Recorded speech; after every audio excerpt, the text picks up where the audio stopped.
Professor Zia الرحمن Siddiqui, department of Urdu, علی گڑھ مسلم university علی گڑھ۔ آج ہم یہاں پطرس بخاری کے مشہور انشائیے کتے کا تجزیہ پیش کریں گے۔ پطرس کا بے پناہ تخلیقی اظہار، افکار و خیالات کی در و بست، قلم کا سیل رواں، مختلف علوم و فنون اور ادبیات کی جانب اشارے، تحریر کو ظرافت کے دلچسپ انداز کے ساتھ عالمانہ اور دانشورانہ طرز اختیار کرنے پر مجبور کر دیتے ہیں۔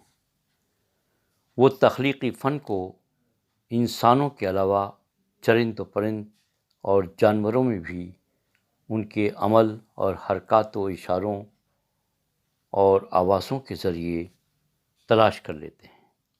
مثلاً ایک مشہور انشائیہ کتے میں جو ایک ادبی تخلیقی شاہکار کی صورت اختیار کر گیا ہے، کتے کی اقسام، بود و باش، طرز معاشرت، رنگ و نسل،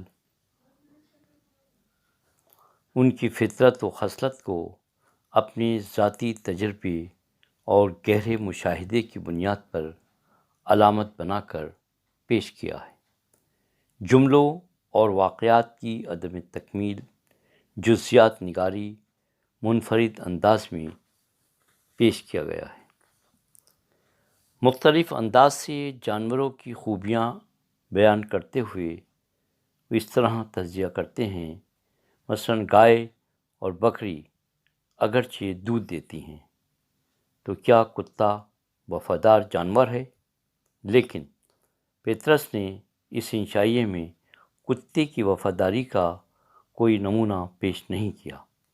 البتہ کتوں کی حیثیت، سینسیبلٹی، تربیت یافتہ اور غیر تربیت یافتہ کتوں کی جانب اشارہ کیا ہے۔ اعلیٰ نسل اور بدقوم کتوں کی جانب نشاندہی مثالوں کے ساتھ نہایت ہی خوبصورت انداز میں پیش کی ہے۔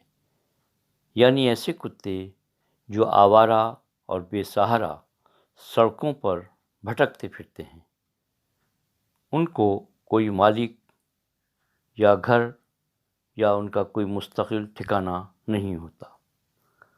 کسی مالک کی زیر نگرانی ان کتوں کی زندگی بھی بسر نہیں ہوتی۔ سیاہ راتوں میں تنہا سڑکوں پر بے سہارا گھومتے پھرتے ہیں۔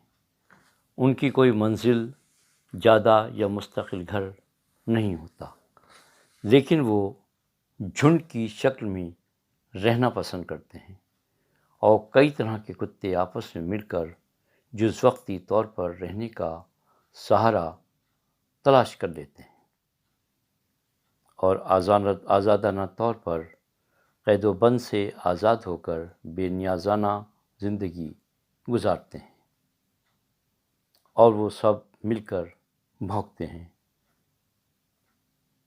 تو سوچنے اور سمجھنے کی طاقت معطل کر دیتے ہیں۔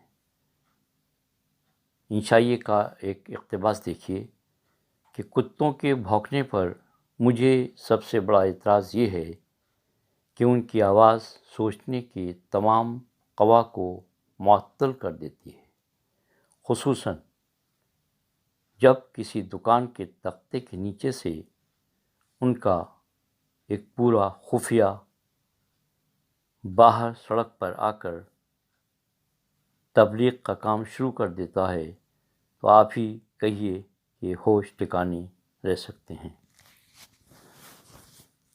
دوسری قسم وہ ہے جو تربیت یافتہ اور مہذب نوعیت کی ہوتی ہے اور کتوں کی اعلیٰ نسل سے تعلق رکھتی ہے۔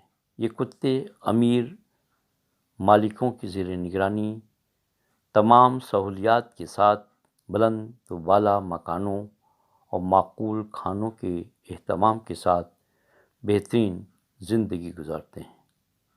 نوکر ان کی صاف صفائی اور خدمت کے لیے ہمیشہ تیار رہتے ہیں اور خیال رکھتے ہیں۔ پطرس نے اپنے قلم کے ذریعے فنکارانہ انداز میں اس شاہکار انشائیے میں آوارہ کتوں کے ذریعے انہیں علامت بنا کر ایک مہذب شعری محفل کا اہتمام مشاعرے کی شکل میں کیا ہے، اور نہایت شائستگی اور سلیقے کے ساتھ مشاعرے کی محفل منعقد کروانے میں کامیاب ہوئے ہیں۔ مطلع سے لے کر مقطع تک کا سفر محفل کی کامیابی کا ضامن بن گیا۔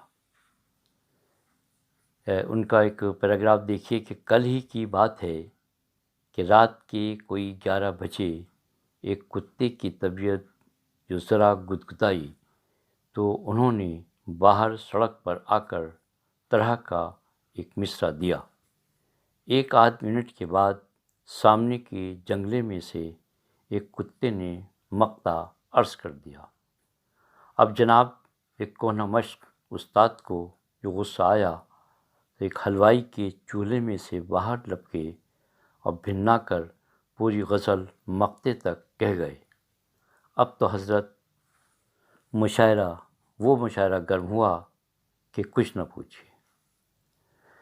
ان معمولی جزیات کو معمولی جملوں و فقروں میں واقعے کے ذریعے بیان کر دینا پطرس کی تحریروں کی کامیاب کا امتیازی وصف ہے۔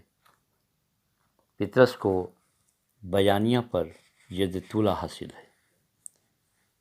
پطرس کو کتوں کی فطرت اور مزاج کو نہایت ظریفانہ انداز میں وہ پیش کرنے میں مہارت رکھتے ہیں۔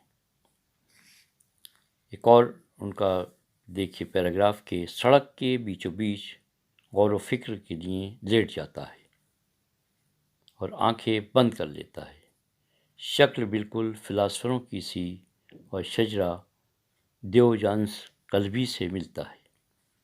پطرس نے کتوں کی خصلت، طرز زندگی، ماحول، باہمی اتحاد اور انسانی سماج میں رہن سہن کے مختلف پہلوؤں پر نہایت سنجیدگی سے نہ صرف مشاہدہ کیا بلکہ شگفتہ اور ظریفانہ انداز میں ان کی جزیات کو اپنے تخلیقی فن پاروں میں پیش کرنے کی کامیاب کوشش کی ہے۔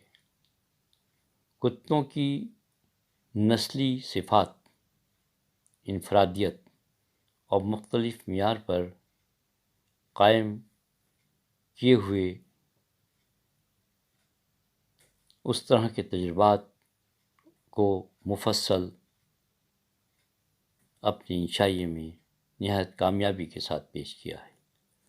پطرس اپنے اس انشائیے کے ذریعے شاعری کے حوالے سے یہ پیغام دیتے ہیں کہ یہی وہ خلاف فطرت شاعری ہے جو ایشیا کے لیے باعث ننگ ہے۔